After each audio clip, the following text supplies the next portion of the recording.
Hi everybody, it's Cindy the Scrapologist. Hi everybody. Um, I just wanted to come on today for a quick video because I couldn't wait to show you what I found today. I am just beside myself excited, and I know a lot of you will understand my excitement when I show this to you. So I just wanted to flip through and show you some of my finds today. I found a new bookstore here near us called the Rebookery, and it was actually, I've lived here 3 years and I never knew it was there. It's in the basement of a new bookstore, and so I went into the bookstore a couple times and looked at the prices upstairs and said, no, no, no, I don't buy brand new books. They're just way too expensive. If you ask me, what they're even asking for paperbacks now is just ridiculous. So I walked out not knowing that there was a separate store in the basement, and this store is loaded. I mean, you can barely even walk through the aisles. There are so many books. And so I was in hog heaven today. I didn't have a lot of time. I'm going to go back when I'm rested and hydrated and, and have a go at some of the stacks of books he has. And he was really nice, worked out a few deals with me and everything. So I found these vintage things, which I'm going to show you. But even more exciting for me, and this is, now you're really going to know that I am a dweeb when I tell you this, but I'm trying to recreate my Nancy Drew collection from when I was a kid. I was a kid in the late 60s, early 70s, and so it's the yellow covered Nancy Drew books, and I'm trying to get all of them, but they're hard to find for some reason. Well, I walked in, he had 13 of them, and 11 of them I didn't have. I couldn't believe it, and they were like $2.50 to $4 a piece. So I bought all 11 of them and filled my bookshelf downstairs in my library, and I can't wait to get a glass of wine and sit out on my porch and start rereading those fabulous Nancy Drew books. I was really excited about that. But anyway, yeah, I'm a dork. What can I say? I was definitely a bookworm growing up. I started reading when I was 3 years old, and playing the piano, and just never stopped doing either. And now I make books, which is even cooler. It's neat that I get to do that. But anyway, I just wanted to show you a few things, and this might help if you're sort of new into looking at books in estate sales and thrift shops and things like that. What kind of things do you look for? So it's hard because usually you're just seeing the spine, and quite often the subject matter can be quite boring, but then when you pull it out you find something like this. So this did have a pretty spine, which prompted me to pull it out. I also tend to go more towards the smaller books like this, because if I'm going to rip them apart and make them into a junk journal, then I like the smaller size. So I pulled this out, and it has the most gorgeous cover. These are all inset flowers, gilded in gold, with a fabric flat floral pattern on the front and back. Just beautiful, beautiful, beautiful. And the inside is kind of cool too. But the other thing that I look for is, I really have to decide, this book here is in really good shape.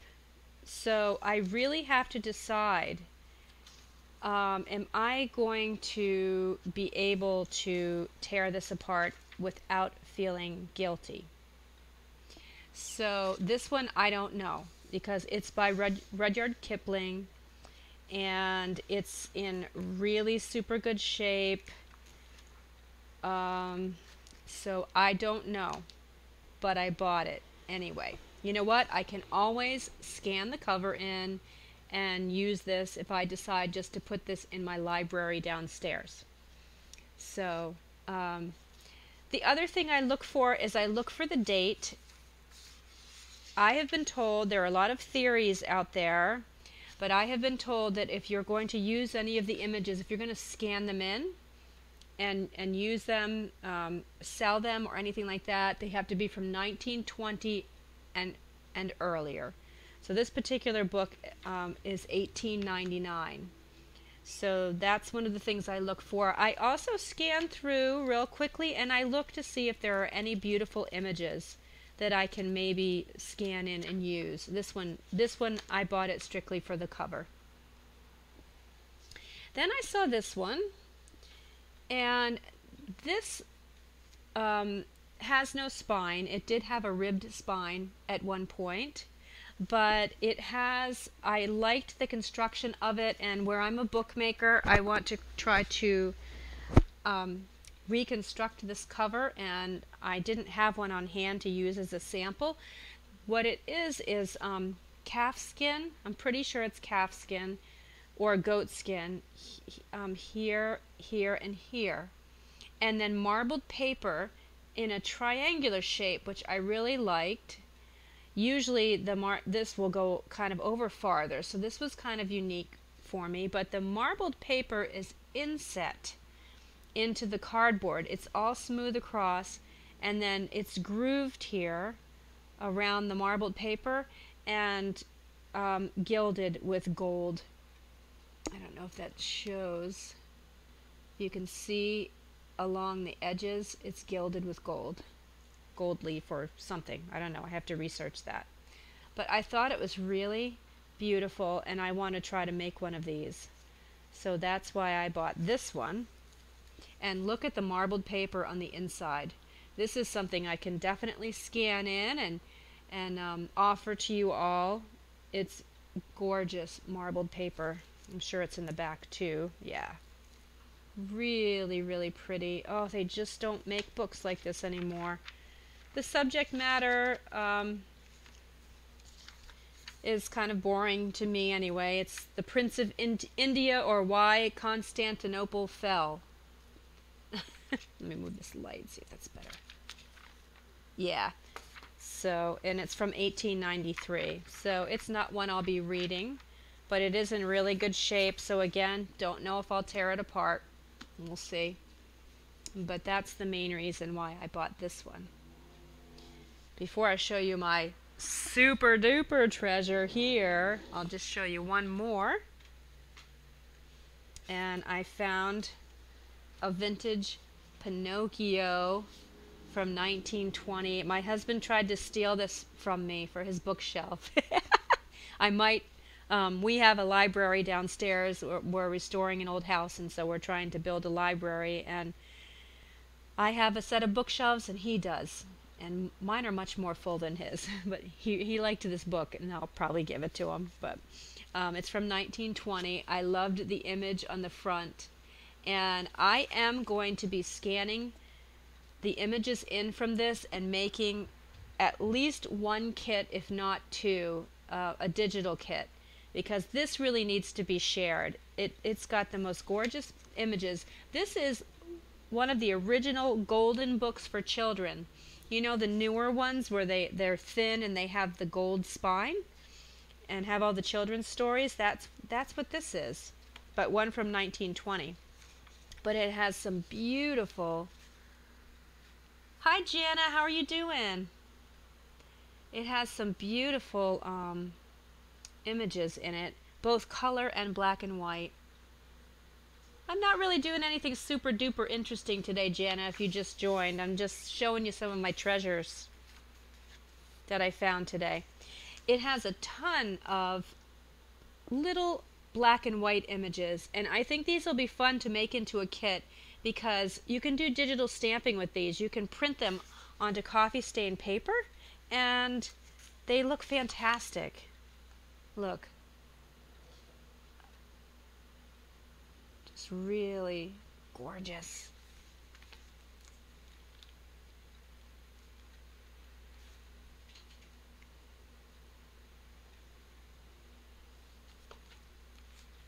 And lots of these little guys. So this one I'll probably scan in and then donate it to my hubby. who couldn't let it go. He kept looking at it, and look, here's where Pinocchio's nose gets long and the birds are perching on it.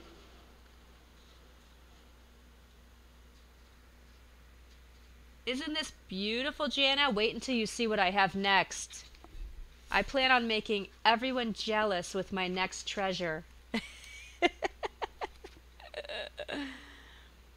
So, yeah. So I'll definitely make a kit out of this one for you all. It's just beautiful.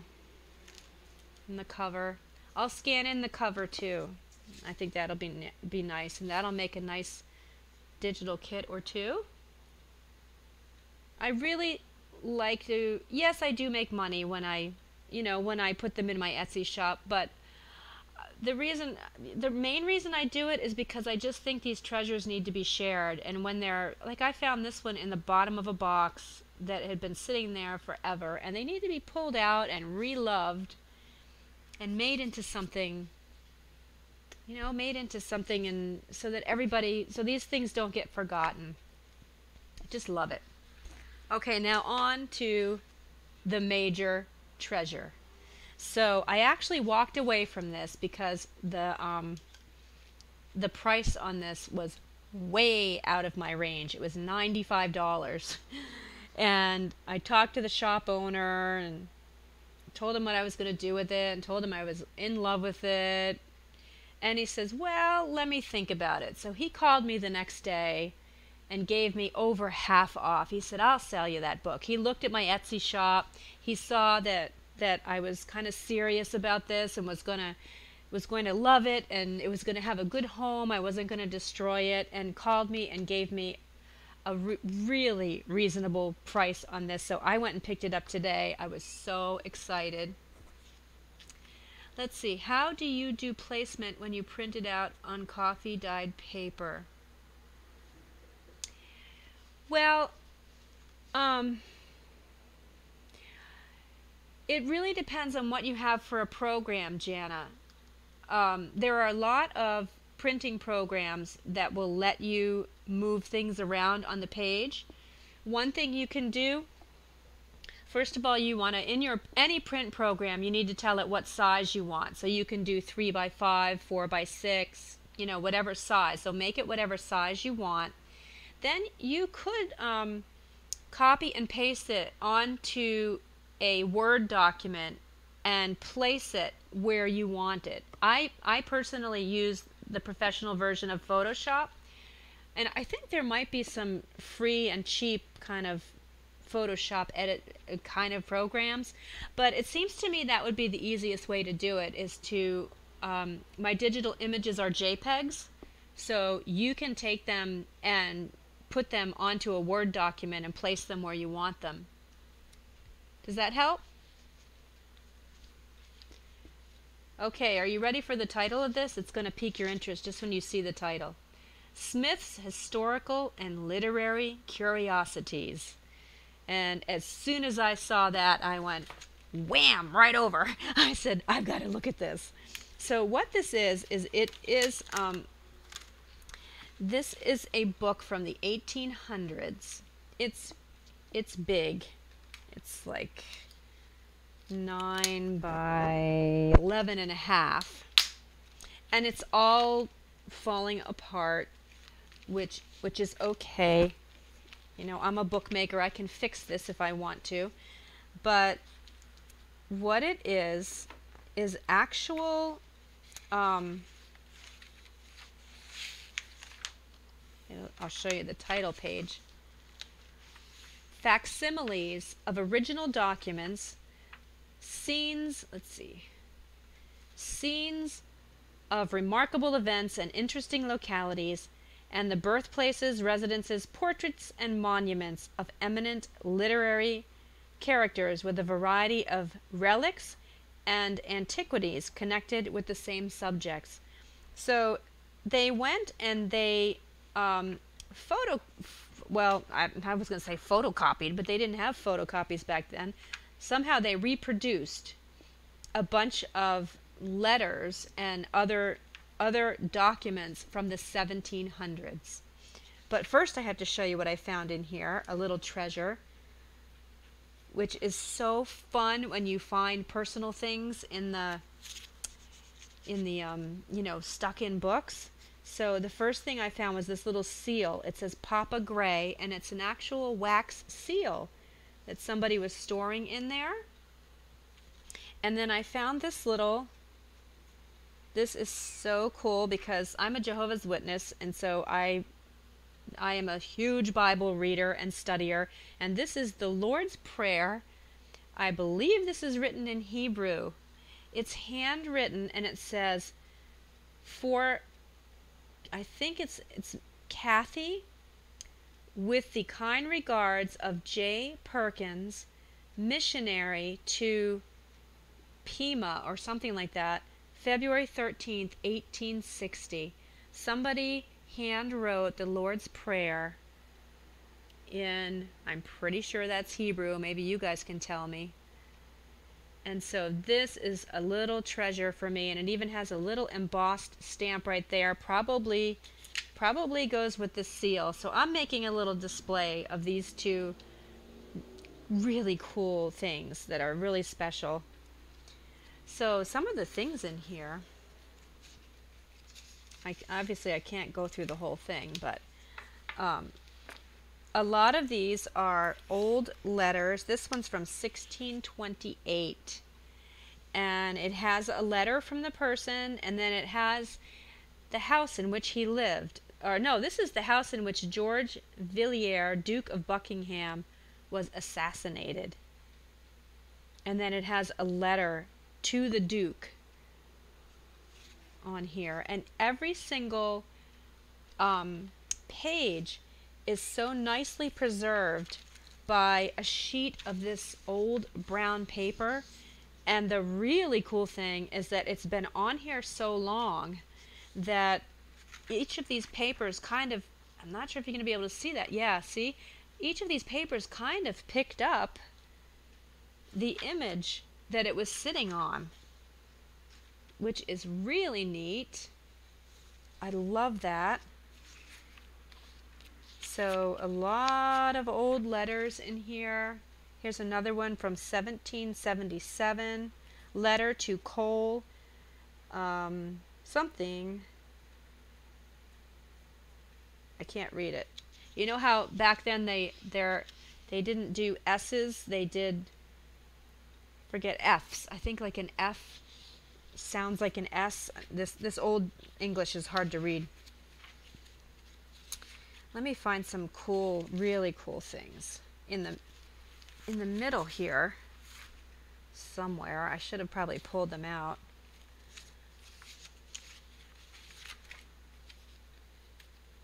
This is really neat.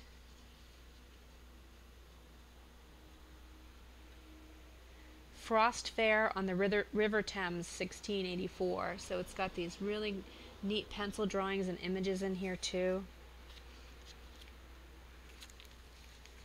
But let me find my favorite section. Where are you?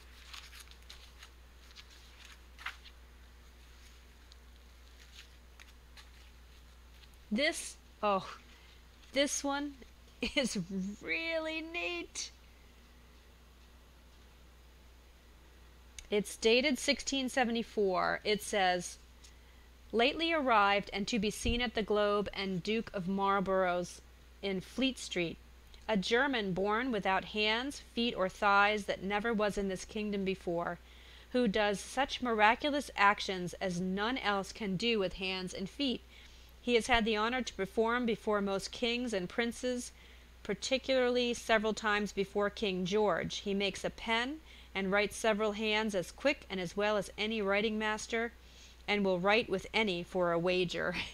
And then it goes on to tell he deals cards, does many surprising things with cups and balls, he plays at skittle, and shaves himself very dexterously, and many other things too tedious to insert. Oh, I love this. One of the first sideshow characters, I guess we could call him. And then there's some other awesome things in here. I'm trying to find the Bible stuff because it was in color and beautiful. And some of these things open way up. This is one of them. Yeah, this opens up, and this is oh, it's so neat. I forget what you call these. It's where it has an image that, like, this is I can't read that. Something picture letter by my ladies. See, law with dice, ladies. Forget what you call those. But this is an old one from, it doesn't have a date on it, but it's 16 to 1700s.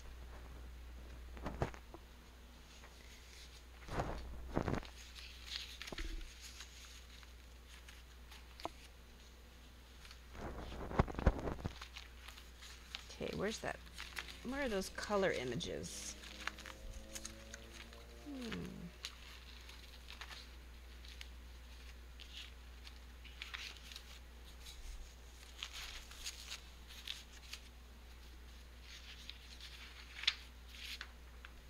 Just even things like this. I'm going to scan these in and make a kit of old letters.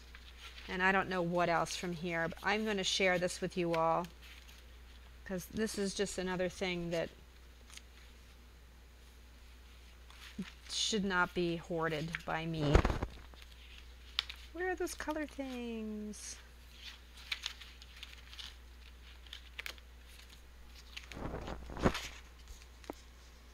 There's another one that opens right up.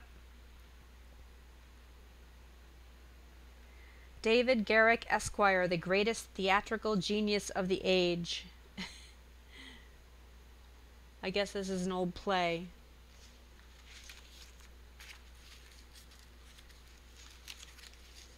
Oh, I really want to find... Oh, here we go. I found them. Okay.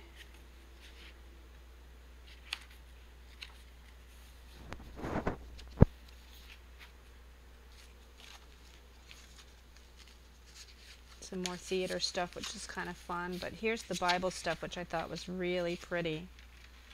Okay, so this is... Oh no, that's not the Bible stuff, but this is pretty. It's the banner attributed to Edmund, King of the Saxons. Isn't that neat? But the Bible stuff was right around here. Oh, here we go. Okay. Here is something... Of course, I can't read this, but this is a page from an old Bible, and obviously it's from the book of Genesis, because there's Adam and Eve with Satan the devil. There's the lamb, which would be Jesus. Isn't that beautiful? I've always wanted a Bible that had all this in it, but I'm never going to afford that, so this is the second best thing. And there was more of that in here. This is nice. I don't know what it is.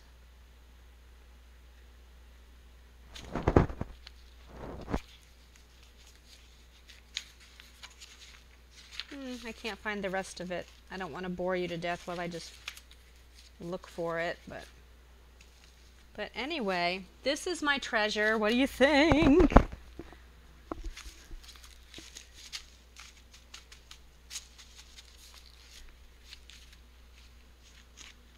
Just fantastic. Smith's Historical and Literary Curiosities. So I'm going to make some kits out of this too. And my kits are not expensive. It's $2 to $5, and you can download it as many times as you want and use it for whatever you want, except reselling it, obviously. You can't resell the images, but so I'm going to make a kit out of that, and out of the Pinocchio that I got today. Oh, in case you didn't see the video that I just made this morning, Here's another treasure. I'm not going to flip through the whole thing because I already made a video, but I made a kit. I just put it in my shop. Look at this gorgeous treasure that I found. Ladies' notebook and calendar. And this thing, the color is still, this is over 100 years old and the color is still beautiful. So I did a digital kit. It opens up this way. It's got calendars in it from 1899 and 1900. And it flips up this way. So I made the kit the same way so that you can open it up like this and staple it in the middle and make a little journal or put it in a journal. It would make a nice little diary. So this was a recent treasure too, which I shared with you all. And then my last little book that I'm going to try to make someday. So those are all my treasures for today. Oh, and this one. Quite a haul, huh? Woohoo! Now I've got to get to work and start making things with these beauties. So thank you so much for watching. You have a great day, Jana. Thanks for saying hi, because I never know who's on. Everybody's always stealth and not telling me who's there. So I hope you have a wonderful day. Oops, you got another question there. Let me see. Oh, beautiful color. Yeah. Yeah, I'm glad you appreciate them, Jana. So I guess that's it for today. Until the next video, I'm going to go craft, and I hope you do too. I hope this inspires you to go look for some treasures and shows you kind of what you should look for when you're out treasure hunting. So have a wonderful, beautiful day, and I'll see you in the next video. Bye!